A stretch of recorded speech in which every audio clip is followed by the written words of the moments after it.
जय श्री कृष्ण। प्रिय दर्शकों, भाई और बहनों, अष्टो चर्चा में आपका स्वागत है। मेरा आपको सादर नमस्कार। इस वीडियो में हम चर्चा करेंगे जो कर्क लग्न के व्यक्ति हैं अर्थात कैंसर एसेंडेंट हैं, उनका फरवरी माह कैसा गुजरेगा एक संक्षिप्त पर चर्चा करेंगे। यदि आप कर्क लग्न के व्यक्ति हैं तो वीडियो आपके लिए है। ये प्रथम भाव है, इसमें 4 नंबर लिखा हुआ है, कर्क राशि लिखा हुआ है, अर्थात यह कर्क लग्न की कुंडली है। 1 फरवरी को जो गोचरीय परिस्थितियां हैं वो कुंडली पे लगाया हुआ है और जो महत्वपूर्ण गोचरीय परिवर्तन है उसको डिस्प्ले किया हुआ है। चंद्र देवता प्रथम भाव से ही 1 तारीख को यहीं से गोचर प्रारंभ कर रहे हैं। चंद्र देवता का गोचर मासिक फल में इंक्लूड नहीं करते हैं क्योंकि हर 2.25 दिन में इनका राशि परिवर्तन होता है। लेकिन यदि आपके ओरिजिनल नेटल चार्ट में चंद्र देवता की स्थिति मजबूत है, 6, 8, 12 भाव से उन्होंने संबंध नहीं बनाया हो, किसी तरह पाप पीड़ित नहीं हो, सबल स्थिति में हो, तो आपको चंद्र देवता का बढ़िया फल मिलता चलेगा। कर्क लग्न के व्यक्तियों के लिए चंद्रमा सबसे महत्वपूर्ण हो गया क्योंकि वह आपके लिए लग्नेश है, इसलिए आपके ओरिजिनल नेटल चार्ट में लग्नेश का मजबूत होना जरूरी होता है। धीरे धीरे चलने वाले ग्रह हैं वो है बृहस्पति देवता, शनि देवता, राहु देवता, केतु देवता। तो ये ऑलरेडी बहुत पहले से नियत स्थान पे गोचर कर रहे हैं और अपना फल दे रहे हैं। मासिक फल में जो तेज चलने वाले ग्रह होते हैं उनका रोल इंपॉर्टेंट होता है। तो यहाँ पे आप ध्यान दीजिए, 4 तेजी से चलने वाले ग्रह सप्तम भाव पे गोचर कर रहे हैं और क्रम से ये 8वें भाव पे आएंगे। 8वें भाव पे आपको ज्यादा ध्यान देना पड़ेगा, अपने प्रयासों को बढ़ाए रखना पड़ेगा। तो फिलहाल सप्तम भाव पे आपके 4 ग्रह गोचर कर रहे हैं। बुध देवता तो ये 3 तारीख को ही आ जाएंगे अष्टम भाव पे और पहले से आपको फल दे रहे हैं 12वें भाव का और तीसरे भाव का। जो बाहर जाने के लिए, बाहर जाके काम करने के लिए, बाहर से कनेक्शन बनाने के लिए, एक्सपोर्ट इंपोर्ट के धंधे में या किसी भी तरह से बाहर से रिलेशन चलता है, उनके लिए यह अच्छा गोचर था क्योंकि बुध देवता व्यापारिक चतुराई देते हैं, समय और अवसर के अनुसार अवसर को पहचानने की ताकत देते हैं, उसको यूटिलाइज कर पाते हैं आप बुध देवता की सहायता से, लग्नेश की सहायता से, बुध देवता की सहायता से। फिर बुध देवता 3 तारीख को आ जाएंगे अष्टम भाव पे। अष्टम भाव पे गोचर करते हुए चूंकि 12वें भाव के स्वामी अष्टम भाव में गोचर करेंगे तो बाहर जाने के लिए ये स्ट्रॉन्ग योग बनेगा। बाहर से संबंध बनाने के लिए ये अच्छा योग है। और यदि 8वें भाव से संबंधित या तीसरे भाव से संबंधित आपका काम धंधा है तो वहां आपका खर्चा भी संभावित है। कोई एक्सपेंशन का पर्पस हो सकता है, कुछ इन्वेस्टमेंट का पर्पस हो सकता है, या आपकी बाहर की यात्रा हो सकती है अपने काम संबंधित सिलसिले में। यदि आप तीसरे भाव से संबंधित मतलब किसी तरह के टूर एंड ट्रेवल से जुड़े हुए हैं, किसी तरह के कम्युनिकेशन से जुड़े हुए हैं, या हाथों का प्रयोग होता है आपके प्रोफेशन में, हॉबी से रिलेटेड काम करते हैं, वहां से धन कमाते हैं, और साथ में 8वें भाव के प्रोफेशन का इन्वॉल्वमेंट तो हेवी इंडस्ट्रीज चलाते हैं, फैक्ट्री चलाते हैं, प्रोडक्शन करते हैं, या दूसरे के धन का मैनेजमेंट करते हैं, बैंकिंग सेक्टर से आप लोन प्रोवाइड करवाते हैं, या इंश्योरेंस सेक्टर में काम करते हैं, या मेटल्स एंड मिनरल्स के बिजनेस से या उसके काम धंधे से आप जुड़े हुए हैं, या रिसर्च एंड डेवलपमेंट के काम से जुड़े हुए, डिफेंस सेक्टर से जुड़े हुए हैं, या आप ऐसे काम धंधे से जुड़े हुए हैं, बिजनेस से जुड़े हुए हैं जहां समय और अवसर के अनुसार आप वस्तुओं की कीमत को बढ़ाकर बेचते हैं, तो वहां पे आपको अच्छा इनकम प्राप्त हो जाएगा, प्रॉफिट अच्छा मिलेगा। तो ये सब बातें बुध देवता अष्टम भाव पे गोचर करते हुए आपको दे सकते हैं। इनमें से कुछ आपको विशेष रिजल्ट मिल सकता है। यदि आपको ओरिजिनल नेटल चार्ट में बुध देवता की महादशा, अंतर्दशा, प्रत्यंतर दशा वगैरह चल रही होगी तो आपको बुध देवता का ये रिजल्ट देखने को मिल सकता है। 3 तारीख से ही अष्टम भाव पे बुध देवता गोचर करेंगे और फिर शुक्र देवता 6 तारीख से पहले सप्तम भाव पे गोचर कर रहे हैं और फिर 6 तारीख को अष्टम भाव पे आ जाएंगे। तो 7 तारीख से पहले आपको शुभ भाव से जोड़े हुए हैं और इच्छा पूर्ति के भाव से जोड़े हुए हैं, तो आपको कुछ न कुछ शुक्र देवता ने लाभ कराया होगा। यदि आप पब्लिक स्फीयर से जुड़े हुए हैं, मतलब पब्लिक के बीच रहकर अपना काम धंधा चलाते हैं, तो वहां आपको अच्छे प्रॉफिट की प्राप्ति हुई होगी, किसी नए अवसर की प्राप्ति हुई होगी और पत्नी से भी आपको या पति से मतलब लाइफ पार्टनर से आपको सहयोग मिला होगा किसी न किसी तरह का। ये सब बातें बहुत नेचुरल ढंग से हुई होगी। और फिर शुक्र देवता जब 8वें भाव पे आ जाएंगे तो राहु देवता ऑलरेडी वहां है, तो राहु देवता शुक्र देवता के रिजल्ट को बढ़ाएंगे क्योंकि ये बहुत ही मित्रवत हैं। और आपका जो शुक्र देवता से भी काम धंधा संबंधित है, मतलब इस ग्रह से संबंधित आपका काम धंधा है, तो उसमें बहुत बढ़ोतरी देखने को मिलेगी। शुक्र देवता चूंकि आपके इच्छा पूर्ति के भाव के स्वामी है, अच्छी आय के भाव के स्वामी हैं और साथ में शुभ भाव के स्वामी हैं, तो इन सब बातों में आपको अचानक से कुछ ट्रांसफॉर्मेशन देखने को मिल सकता है। या तो आपको किसी तरह की परेशानी हो जाए, यदि आपके ओरिजिनल नेटल चार्ट में शुक्र देवता की स्थिति ठीक नहीं चल रही होगी, महादशा अंतर्दशा उत्तर दशा में दिक्कत देने वाले होंगे, तो वहां पे आपको दिक्कत आएगी अष्टम भाव पे गोचर करते हुए। लेकिन यदि आपका स्ट्रॉन्ग कंडीशन है, पॉजिटिव रिजल्ट आना है, तो शुक्र देवता आपको अचानक से उछाल देंगे और आपको अच्छा फल अष्टम भाव मतलब ट्रांसफॉर्मेशन कर देंगे। कोई जैसे अनएम्प्लॉयड व्यक्ति है, बेरोजगार व्यक्ति है, तो उसको रोजगार की प्राप्ति हो जाएगी, उसका ट्रांसफॉर्मेशन हो जाएगा। इस तरह का रिजल्ट अचानक से आएगा शनि देवता के यहाँ, शुक्र देवता के यहाँ गोचर करने से।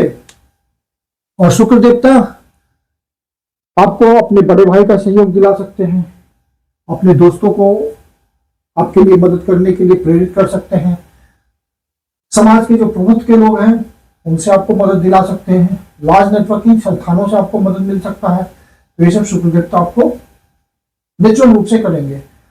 और यदि आप अष्टम भाव से संबंधित व्यवसाय से जुड़े हुए हैं तो वहां भी शुक्र देवता आपको अच्छे लाभ की प्राप्ति कराएंगे, क्योंकि 11वें भाव के स्वामी हैं और शुभ भाव के स्वामी हैं। तो आप इन सब बातों पे कुछ इन्वेस्ट भी कर सकते हैं, खर्च भी कर सकते हैं अपने सुख साधनों को बढ़ाने के लिए। पहले से यदि आप कोई प्रॉपर्टी वगैरह खरीदने के लिए, फ्लैट खरीदने के लिए, घर खरीदने के लिए प्रयास कर रहे हो, तो वहां भी आपको सफलता मिल सकती है, लेकिन उसके चांसेस कम हैं क्योंकि अष्टम भाव पे शुक्र देवता गोचर कर रहे हैं। इसमें बहुत सोच समझ के ये सब डिसीजन भी लेना चाहिए। और सूर्य देवता की स्थिति है कि सप्तम भाव पे गोचर कर रहे हैं और मकर राशि में गोचर कर रहे हैं, तो शुक्र देवता आपके द्वितीय भाव के स्वामी हैं और बिजनेस के भाव के ऊपर गोचर कर रहे हैं, लाइफ पार्टनर के भाव के ऊपर गोचर कर रहे हैं, बिजनेस पार्टनर के ऊपर के भाव के ऊपर गोचर कर रहे हैं। तो यहाँ पे आपको ध्यान रखना पड़ेगा क्योंकि मकर राशि में गोचर कर रहे हैं, तो इनको रिजल्ट देना है शनि देवता के हिसाब से, तो वहां पे इनको रिजल्ट देने में परेशानी होती है। तो आपको वहां पे ध्यान रखना है कि आपका रिलेशंस किसी तरह अपने बिजनेस पार्टनर के साथ या लाइफ पार्टनर के साथ एग्रेशन वाला ना हो, किसी तरह की भावना ऐसी ना हो जिससे सामने वाला हर्ट हो। सारे प्रॉस एंड कॉन्स का अच्छे से ध्यान रखना है। हालांकि सूर्य देवता सप्तम भाव में गोचर करते हुए चूंकि कर्म की राशि है तो आपको स्टेटस भी देंगे, और चूंकि द्वितीय भाव से संबंध है तो बिजनेस से धन की प्राप्ति हुई होगी, पब्लिक इंटरेक्शन से धन की प्राप्ति होगी, लाइफ पार्टनर से धन मिल सकता है, कुटुंबजनों में वृद्धि हो सकती है। यदि आप माता पिता के साथ या अपने परिवारजनों के साथ कुछ व्यापार करते हैं तो वहां आपको कुछ अच्छी सफलता मिल सकती है। एसेट बनाने में, आपको संपत्ति बनाने में आपको मदद मिल सकती है। सेकंड भाव आपके अस्थायी संपत्ति का होता है और बैंक बैलेंस का होता है, तो आपको उसको बढ़ाने में मदद कर सकते हैं सूर्य देवता। और शुभ देवता सरकारी अधिकारियों से तालमेल बना के रखना है आपको जब तक यहाँ गोचर कर रहे हैं। और अष्टम भाव पे तो और भी ध्यान रखना है क्योंकि यहाँ पे राहु देवता गोचर कर रहे हैं, तो सरकारी अधिकारियों से किसी भी तरह का डिफरेंसेस नहीं बनाना है, इस बात का ध्यान रखिएगा। और जितनी भी गवर्नमेंट एजेंसीज है वहाँ यदि आपका काम धंधा चलता है तो सुचारू रूप से बड़े ध्यान से आपको करना है, किसी तरह की कोई परेशानी नहीं आनी चाहिए, इस बात का ध्यान रखें। और फिर मंगल देवता 23 तारीख से पहले सप्तम भाव पे गोचर कर रहे हैं, फिर 23 तारीख से आएंगे अष्टम भाव पे। तो मंगल देवता जब सप्तम भाव पे गोचर कर रहे हैं तो उच्च के गोचर कर रहे हैं, रोचक नामक पंच महापुरुष योग बना रहे हैं, तो आपको बिजनेस में सफलता देंगे। लाइफ पार्टनर के साथ आप अपने संबंधों का ध्यान रखना है कि वहां पे कोई एग्रेशन ना आए, क्योंकि शुभ देवता भी वही होंगे, मंगल देवता भी वही होंगे, तो ये दोनों अग्नि तत्व प्रधान ग्रह हैं, तो किसी तरह विचारों में उग्रता आने से दिक्कत है। लाइफ पार्टनर के स्वास्थ्य का ध्यान रखें।